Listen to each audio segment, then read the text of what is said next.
स्वामी विवेकानंद जी का क्या फिलॉसफी है जो इंडिया फॉलो करता है बड़ा rigorously?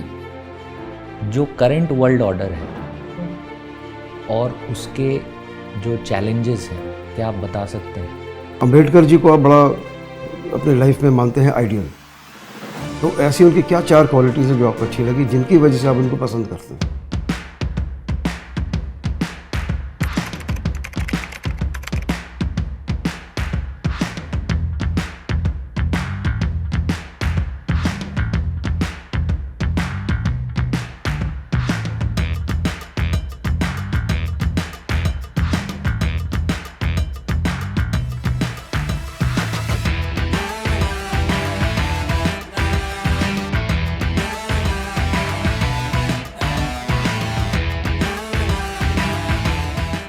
May I come in, sir? Good morning, sir. Good morning, Sandeep. So you want the interview in English? Yes, sir. Both bilingual. Okay. So you've done your, you are from UP. Yes, sir. So what has fascinated you in Bihar? Bihar में काम करने का sir जो वहाँ challenges हैं और वहाँ पे जो ग्राउंड पे जो वर्क करके और ज़्यादा इम्पैक्टफुल वर्क वहाँ किया जा सकता है। और sir as a civil servant state boundary ज़्यादा मैटर नहीं करती हैं कि आप यूपी में कार्य कर रहे हैं या बिहार में। यस ठीक है। तो आपका प्राइमरी सब्जेक्ट आपका रहा है political science. Yes sir. Political science में कार्ल मार्क्स का पढ़ा है आपने? Karl Marx yes Marx sir. Yes क्या उनका फिलॉसफी है? लास्ट स्टेज क्या कहते हैं कि वो किस स्टेज पर जाकर के थमेगा सोसाइटी? लास्ट स्टेज उनका socialism. Are you sure? Sorry sir, अभी कंफर्म नहीं नहीं जान आ रहा। Yes okay. तो आप बिहार के बारे में कितने डिस्ट्रिक्ट हैं बिहार में 38। और कितने पुलिस स्टेशन हैं? आपने Bihar police service first preference दिया है ना, कितने पुलिस स्टेशन हैं? सर नंबर्स तो एग्जैक्ट नहीं पता है सर। एक थाने में 3-4 रैंक बताइए लोएस्ट से। Yes sir. सर चौकीदार, कांस्टेबल, हेड कांस्टेबल और सर एएसआई, एसआई, एसएचओ।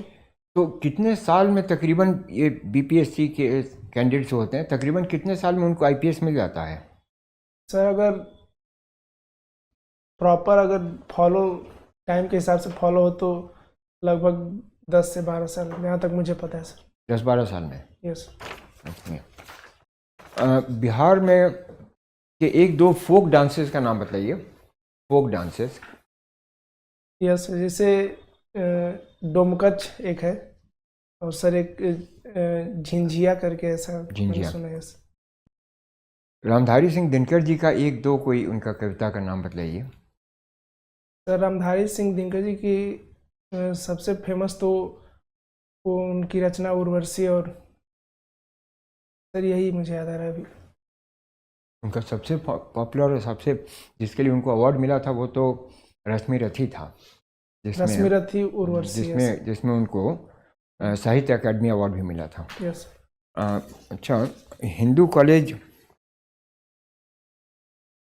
से आप पास आउट किया, आप वहाँ पर हॉस्टल में थे? नहीं सर, हॉस्टल उस टाइम बंद था और रेनोवेट हो रहा था तो इसीलिए बाहर ही रहना पड़ा।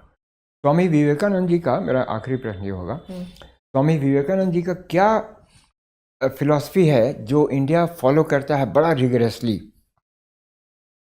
Yes sir.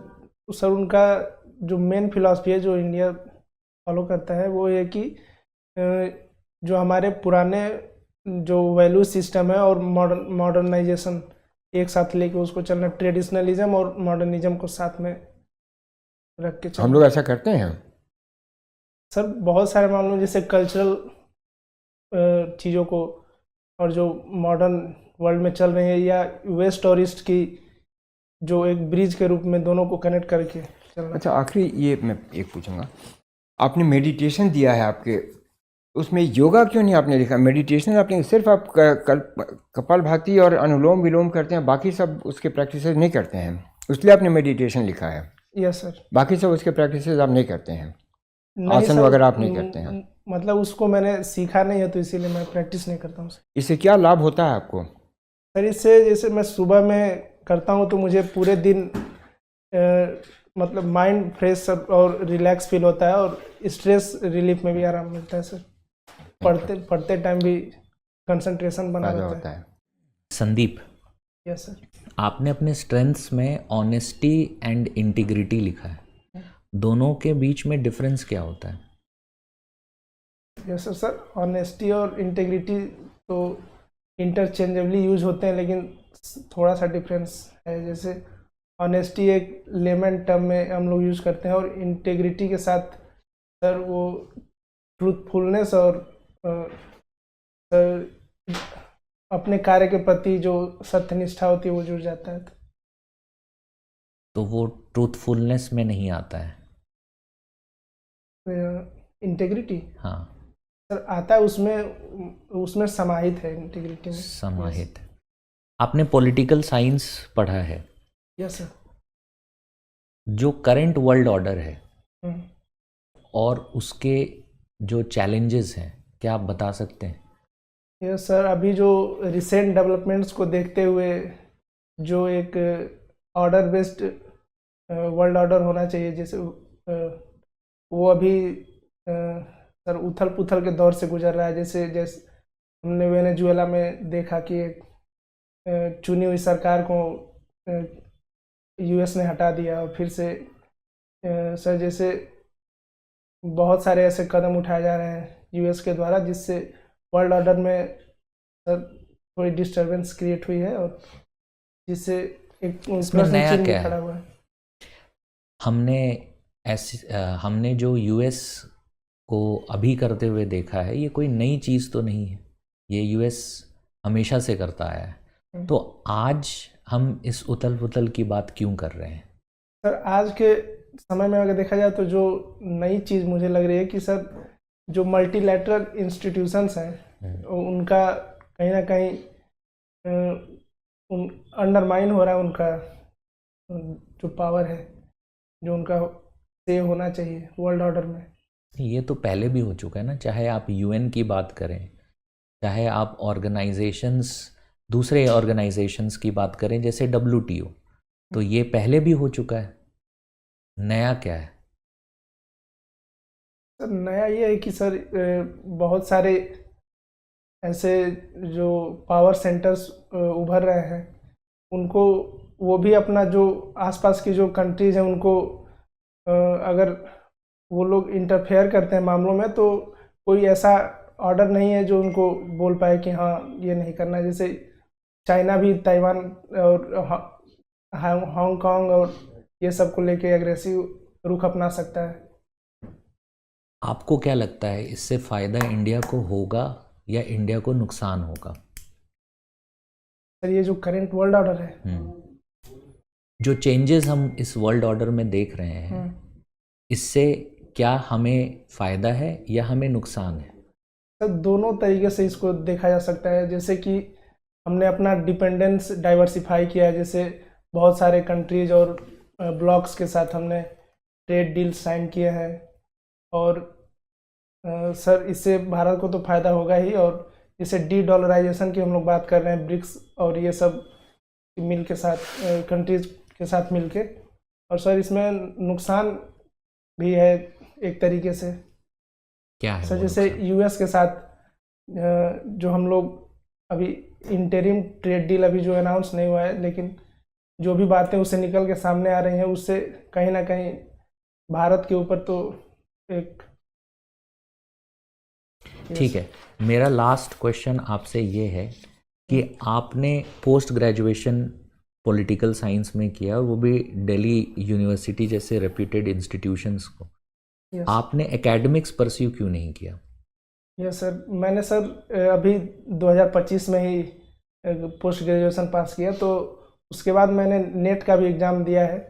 और सर मुझे शुरुआत से ही सर सिविल सर्विसेज में आना था, जबकि ये जो परीक्षा है ये 2024 में हुई थी, तो मैं उस टाइम ग्रेजुएशन करके और ये परीक्षा में दिया था। तो सर मुझे ये नहीं है कि मुझे एकेडमिक्स नहीं अट्रैक्ट करती है, लेकिन सर मुझे सिविल सर्विसेज में जाने का पहले से ही मन है, तो इसीलिए। ठीक है, thank you. Yes sir, thank you. Alright Sandeep, yes sir.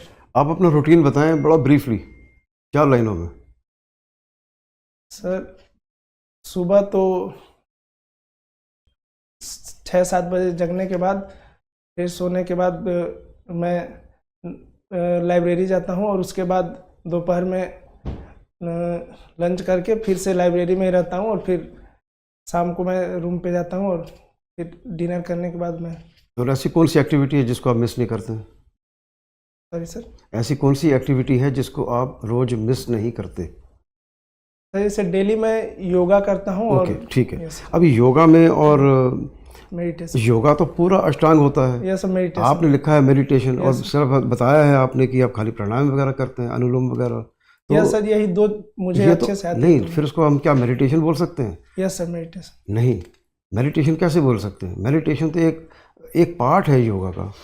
तो बेसिकली आप योगा करते हैं, योगा में भी एक खाली अनुलोम विलोम और एक दूसरा प्राणायाम करते हैं, तो प्राणायाम लिख सकते हैं बजाय इसके कि मेडिटेशन। यस सर, वो वर्ड का। हाँ, तो मतलब कि Yes. प्राणायाम और मेडिटेशन में अंतर को समझ लें, अपना स्टडी कर लीजिए इसको। Yes sir, thank okay. You. Ambedkar ji को आप बड़ा अपने लाइफ में मानते हैं आइडियल, तो ऐसी उनकी क्या 4 क्वालिटीज़ है जो आपको अच्छी लगी, जिनकी वजह से आप उनको पसंद करते हैं? Yes sir. सर पहली क्वालिटी तो ये कि वो उनका जो पढ़ाई के प्रति उनका। नहीं, ब्रीफली 1 2 3 4 बस bullet point, no explanation. Yes sir. पढ़ाई हो गई, एक हो गया। यस सर, पढ़ाई और सोशल जस्टिस के लिए काम करना।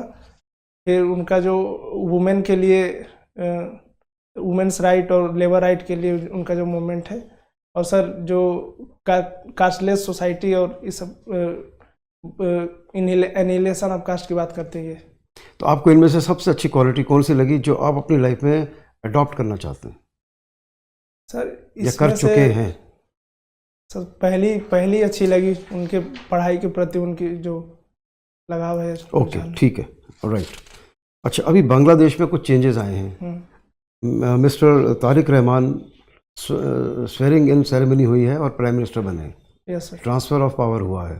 तो मुझे ये बताएं कि इसके हाइलाइट्स क्या रहे इस सेरेमनी के?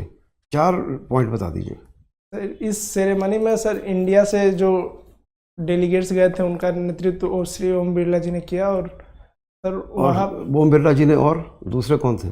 सर और एक विक्रम मिश्री। हाँ, मिस्री यस साहब। सर। तो ये दोनों को जब अगर रिप्रेजेंट किया उन्होंने इंडिया को, तो उसका क्या सिग्नलिंग है, क्या संदेश गया है बांग्लादेश में और पूरे विश्व में? सर ये संदेश गया है कि भारत पॉजिटिवली देख रहा है बांग्लादेश में जो भी इलेक्शंस हुए हैं उसको एक्सेप्ट कर रहा है, और आगे उनके साथ संबंध और स्थिर बनाने के लिए कार्य करने पर फोकस कर रहा है। ओके, और क्या होगा? डिप्लोमेटिक आउटरीच एडवांटेज होगा इसका?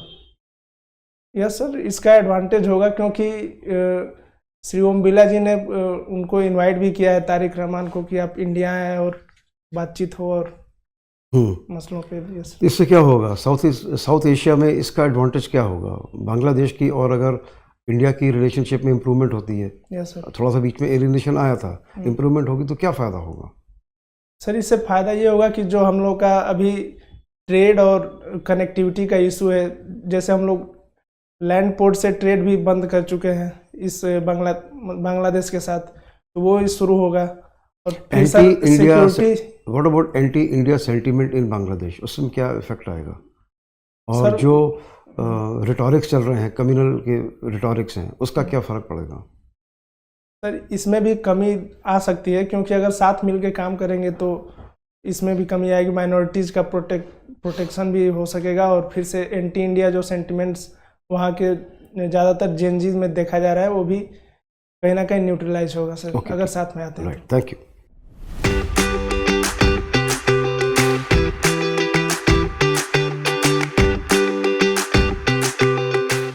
संदीप, एक तो आप जब बोलते हैं ना, थोड़ा आपको कॉन्फिडेंट रहना है, ठीक है, और चीज़ों को आर्टिकुलेट बेहतर करो। जैसे जब आप कह रहे हो ना वहाँ पे, तो आपके पॉइंट्स जो हैं वो बिल्कुल सटीक होने चाहिए कि आपका ये मतलब है, ठीक है। क्योंकि जब आप कहते हो तो बहुत बार ऐसा भी होता है कि आप जो बात आप कह रहे हो वो पूरी तरह से कन्वे नहीं कर पा रहे हो। तो उसके लिए क्या है, आपको थोड़ी प्रैक्टिस की ज़रूरत है। आप घर पे बैठकर अपने क्वेश्चंस को फ्रेम कीजिए कि ये क्वेश्चंस मुझसे पूछा जा सकता है और इसको मैं इस तरीके से आंसर करूँगा। जैसे अगर आप पॉलिटिकल साइंस के स्टूडेंट हैं तो आपके लिए इंटरनेशनल रिलेशंस जो हैं वो क्वेश्चंस बन सकते हैं। आपने पुलिस सर्विसेज लिखा है तो आपको बिहार पुलिस रिलेटेड चीज़ें पूछी जा सकती हैं। तो आप उसे प्रिपेयर करके एक बहुत ही अच्छे तरीके से, बहुत ही सीधे तरीके से आपके जब आप बोलते हो तो कभी कभी ऐसा होता है कि आप बोलना कुछ चाह रहे हो लेकिन पूरी तरह से उसे कन्वे नहीं कर पा रहे हो। तो थोड़ा कॉन्फिडेंटली चीज़ों को बोलने की ज़रूरत है। आपके ड्रेस ठीक है और कंटेंट आप काफ़ी हद तक ठीक है आपका, लेकिन जो कन्वे करते हैं, बात करने का तरीका जो है उसको इम्प्रूव करना, जैसे कि सर ने भी बताया आपको। तो जब भी आप बात करें तो मैंने सवाल पूछा अम्बेडकर साहब की 4 क्वालिटीज़ बताइए, तो उनको एक्सप्लेन करते नहीं बैठना है। आप पहली क्वालिटी को बताया और उसको एक्सप्लेन करने लगे। हम बोल भी रहे हैं कि 4 बताइए। अच्छा, अगर आप एक को एक्सप्लेन करेंगे तो उसी में पूरा वक्त गुजर जाएगा। टोटल टाइम ही होता है आपका इंटरव्यू होगा 20-1 मिनट का ही होगा वहाँ पे, उससे ज़्यादा होगा नहीं। तो 3-4 पैनल होंगे, 1+3 होंगे, चेयर के अलावा 3, तो सवाल कहाँ से पूछेंगे आपसे? इंटरेक्शन ही नहीं हो पाएगा। तो जो सवाल पूछें पॉइंट फॉर्म दीजिए 1 2 3 4, फिर जिस पॉइंट को एलेबोरेट करवाना चाहते हैं वो करवा सकते हैं कि बताइए साहब आपके जीवन में एजुकेशन का क्या प्रभाव पड़ा अम्बेडकर साहब को देखते हुए। ठीक है, तो आप आंसर स्ट्रक्चर्ड आंसर दीजिए और LTA करिए, लिसन थिंक एंड आंसर। जल्दीबाजी ना करिए, पहले सोचिए आप क्या बोलना चाह रहे हैं। ओके, थोड़ा वॉइस में मॉड्यूलेशन लाइए, एनर्जी लाइए, इंथ्यूजियाज्म लाइए। आप मोनोटोनस टोन में ही बोल पा रहे हैं तो उसमें क्या हो रहा है कि जो आप इंगेज नहीं कर पाएंगे बोर्ड को।